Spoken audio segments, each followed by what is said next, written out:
Sistem komunikasi Indonesia mencakup tentang pengertian, ruang lingkup, manfaat, definisi, serta kajian. Pengertian: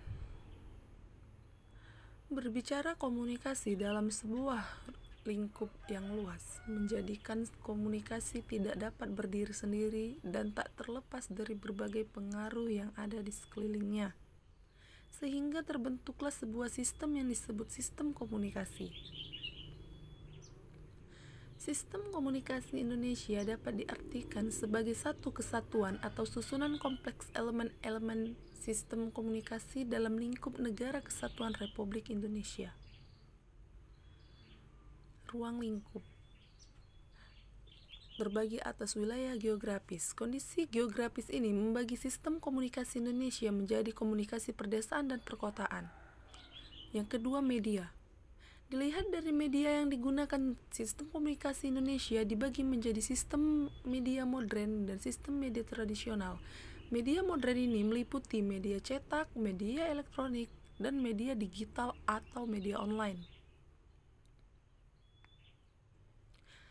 Sedangkan media tradisional ini meliputi kesenian rakyat, nyanyian rakyat, serta cerita rakyat.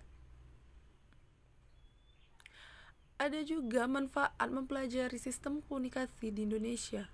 Mengingat studi ini peranannya begitu penting bagi Indonesia karena sangat terikat dan terkait dengan sistem yang lain, baik sistem sosial, politik, maupun sistem budaya.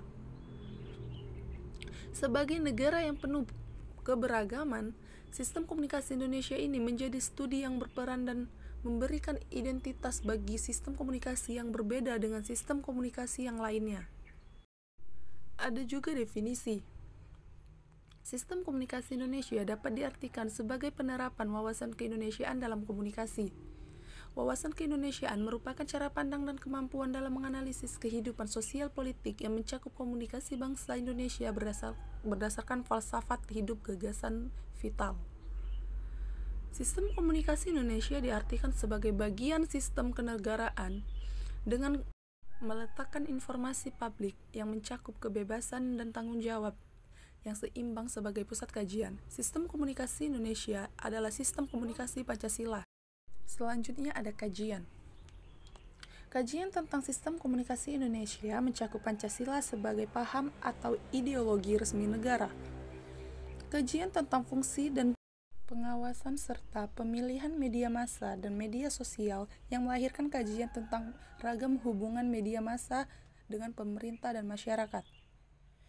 Ada 4 konsep sistem komunikasi Indonesia, yaitu konsep otoriter. Sistem komunikasi dalam konsep otoriter ini dikendalikan oleh pemerintah, di mana pemerintah memiliki kuasa penuh atas segala informasi yang disampaikan.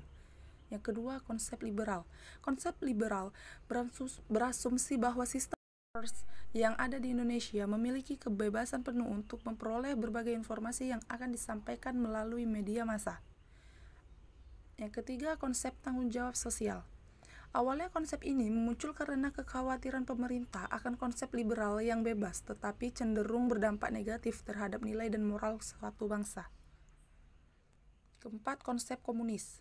Yang mengutamakan konsep komunis ini berasumsi bahwa informasi yang disampaikan oleh media massa harus sesuai dengan peraturan pemerintah, di mana media harus tunduk pada pemerintah. Terima kasih.